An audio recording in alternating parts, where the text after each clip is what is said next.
Dios les bendiga, queridos hermanos y amigos, y a todos los oyentes que se conectan para su programa Palabras para una vida abundante.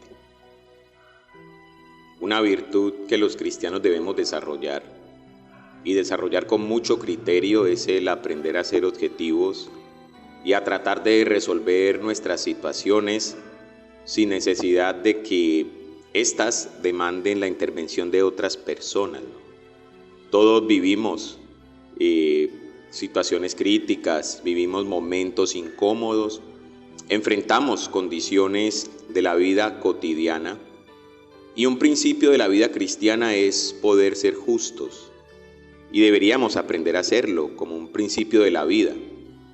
Y cuando uno pretende ser justo, el ideal es que uno se pueda juzgar a sí mismo, tener como esa capacidad y buscar la manera de que ese juicio que hacemos de nuestras acciones sea quizás el más honesto, no que esté cargado de intereses ni que esté prejuiciado, porque por lo general deseamos tener siempre la razón, porque consideramos que tenemos siempre la razón.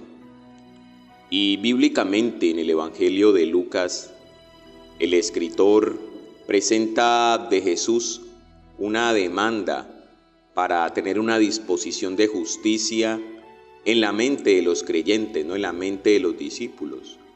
El texto de Lucas, capítulo 12, versículo 57 dice: ¿Y por qué no juzgáis por vosotros mismos lo que es justo?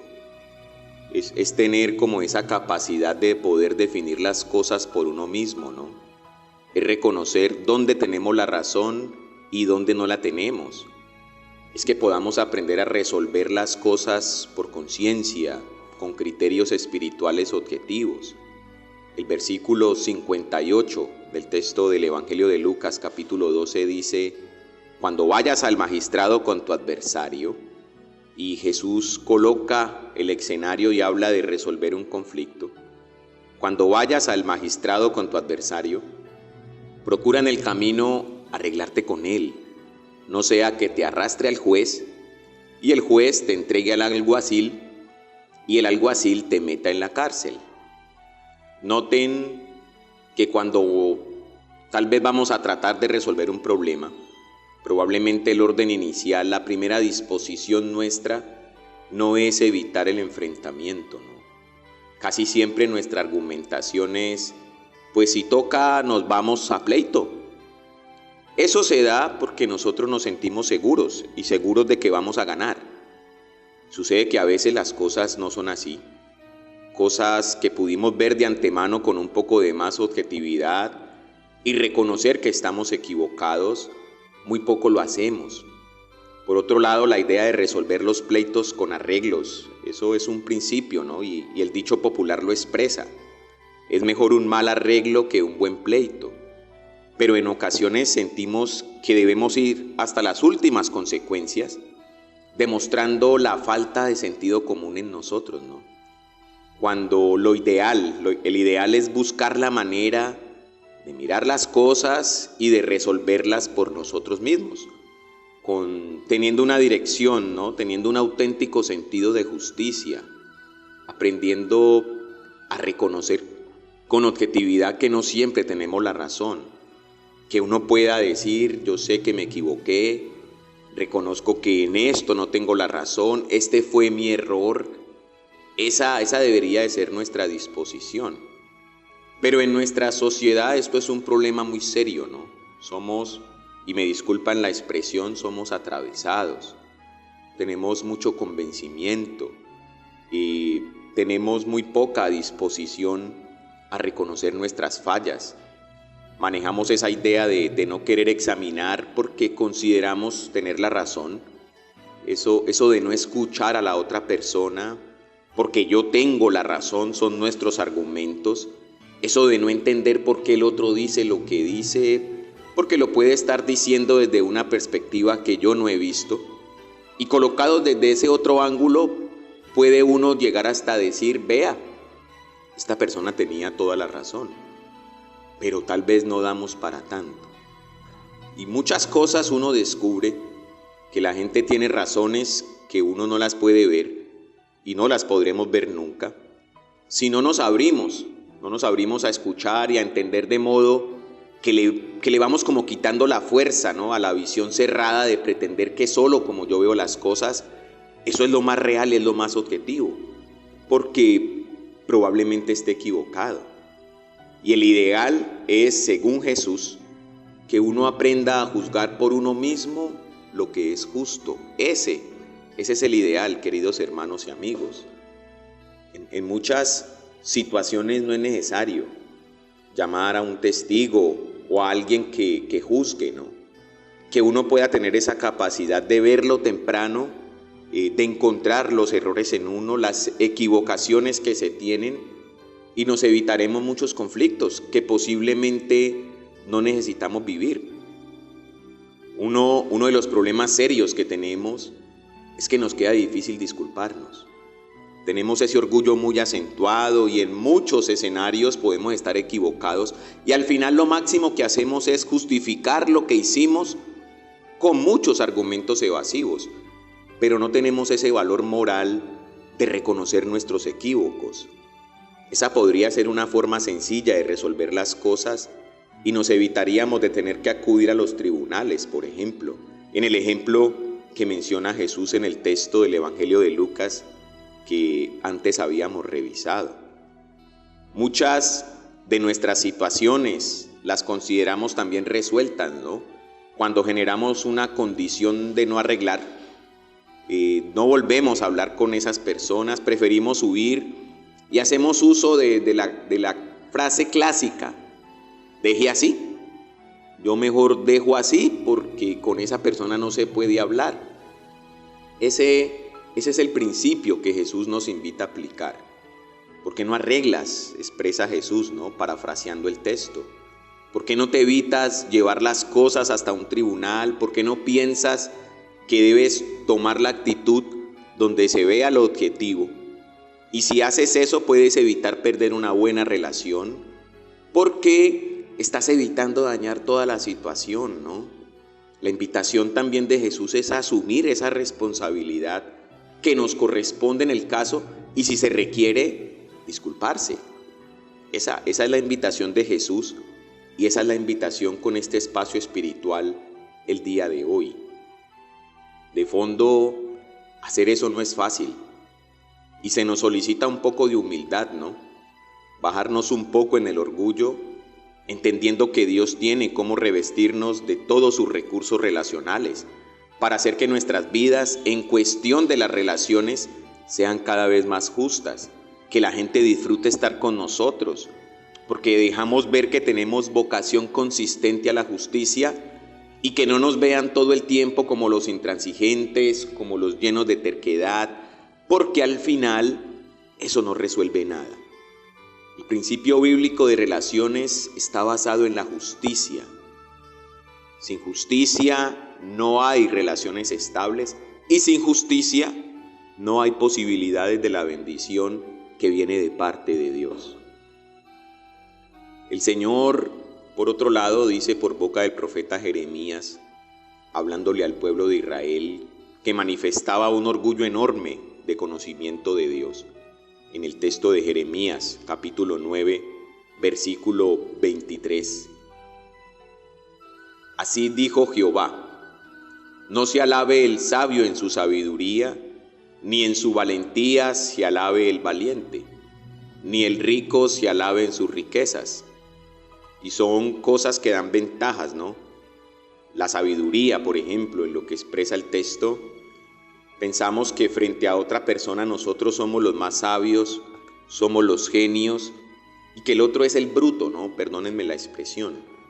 Vemos al otro como que no entiende, como que no posee la capacidad para entender, y no hay cosa más ofensiva que dejarle ver a otro que no logra entender las cosas, ¿no? Alabanzas de sabio. No se alabe el sabio en su sabiduría, ni en su valentía se alabe el valiente, ¿no? Generalmente la valentía en los conflictos es esa actitud, y me doy la libertad de tomar esta expresión, es la actitud de los braveros, es ese personaje agresivo, ¿no? Ese que toma la actitud de los que son envalentonados, que quieren ganar los conflictos a la fuerza. Ese tipo de personas por lo general generan miedo. A veces llegan hasta hacerse los ofendidos, ¿no? Y ese tipo de condiciones no son muy válidas, porque allí no hay en realidad ninguna valentía. Y finalmente, lo que expresa el texto de Jeremías dice que tampoco debe alabarse, ¿no? Dice, el rico no se alabe en sus riquezas. En sociedades como las nuestras, los que tienen el poder económico se dejan ver como los que tienen la razón. Y todas estas elaboraciones que presenta el texto de Jeremías rompe, mis queridos hermanos, con la justicia. No se alabe el sabio en su sabiduría, ni en su valentía se alabe el valiente, ni el rico se alabe en sus riquezas. El versículo 24 dice, mas alábese en esto el que se hubiere de alabar, en entenderme y conocerme, hablando de las condiciones en donde uno sí debe de direccionar la vida, ¿no? ¿Y qué debemos conocer de Dios? Dice el escritor, que yo soy Jehová, que hago misericordia, juicio y justicia en la tierra, porque estas cosas quiero, dice Jehová. ¿Y cómo conocer a Dios? En su demanda de misericordia, ¿no? Sería la respuesta.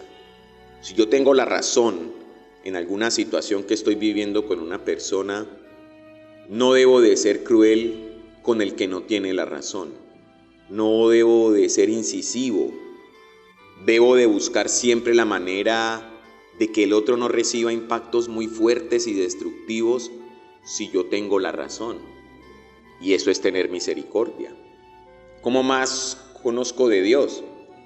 Aprendiendo a juzgar a tiempo, ¿no? A hacer justicia, siendo justo dentro de mí, para que cuando eso salga al exterior, salga una auténtica justicia objetiva, dándome cuenta cuánta razón tengo o posiblemente cuán equivocado estoy, pero que se haga eso a tiempo. Y eso habla de la justicia de Dios. Eso hace parte de ser cristianos. Misericordia, justicia, juicio.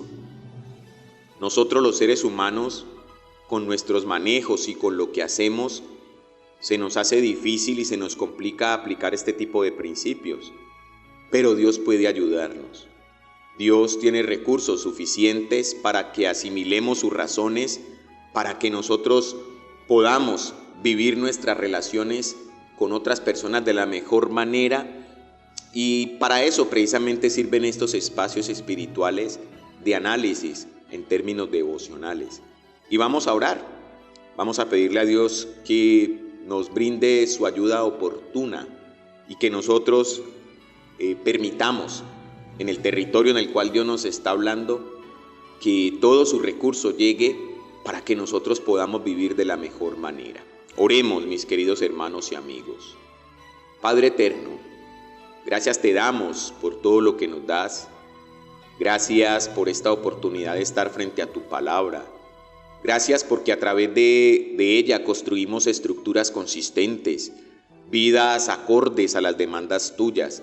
Gracias Señor por tu palabra. Te pido que obres en las vidas de cada uno de nosotros, en las experiencias muy particulares, en los conflictos que estamos enfrentando. Y te pido, Señor, que nos ayudes a ser más justos, a tener misericordia. No permita, Señor, que nos engañemos a nosotros mismos, ni que tratemos de engañar a los demás. Te doy gracias, Señor, por todas las experiencias maravillosas vividas hasta hoy, donde confirmas tu buena voluntad para con todos nosotros. Te pido, Señor, que nos des sensibilidad para aplicar tus razones de vida y tus argumentos, Señor, en las vidas nuestras. Contamos, oh Dios, con tu favor, con tu gracia, con tu misericordia. Contamos con tu justicia, oh Dios. En el nombre de tu Hijo Jesucristo te damos mil gracias. Amén y amén. Mis hermanos, que el Señor nos continúe bendiciendo. Un abrazo.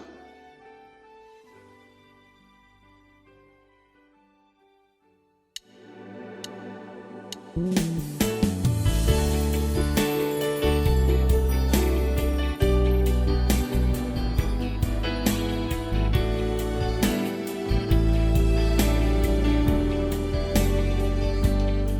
ha mostrado el Señor lo que es bueno y lo que pide Él de mí. Me ha mostrado el Señor lo que es bueno y lo que pide Él de mí. Hacer justicia, misericordia, y ser humilde ante Él. Hacer justicia, misericordia, y ser humilde ante Él. Me ha mostrado el Señor lo que es bueno y lo que pide Él de mí. Me ha mostrado el Señor lo que es bueno y lo que pide Él de mí. Hacer justicia, misericordia, ser humilde ante Él. Hacer justicia, misericordia, ser humilde ante Él. Me ha mostrado el Señor lo que es bueno y lo que pide Él de mí. Me ha mostrado el Señor lo que es bueno y lo que pide Él de mí. Hacer justicia,